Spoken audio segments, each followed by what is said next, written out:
Tarixiy eng mashhur insonlardan bir kishini hayotga qaytarish imkoni bo'lganida kimni hayotga qaytargan bo'lar edingiz?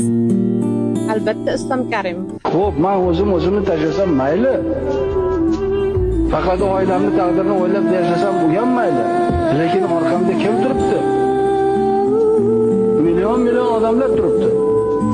Tarixiy mashhur shaxslardan bir kishini hayotga qaytarish imkoni bo'lganida kimni hayotga qaytargan bo'lar edingiz?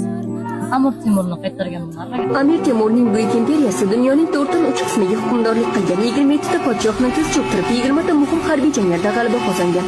Tarixiy mashhur shaxslardan bir kishini hayotga qaytarish imkoni bo'lganida kimni hayotga qaytargan bo'lar edingiz? Islom Karimov. Bizlarni qonimiz qanaqa hamma biladi.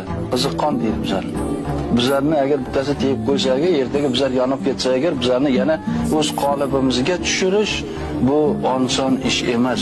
Tasavvur qiling, sizda shunday imkoniyat bo'lganida qaysi buyuk shaxsni hayotga qaytargan bo'lardingiz?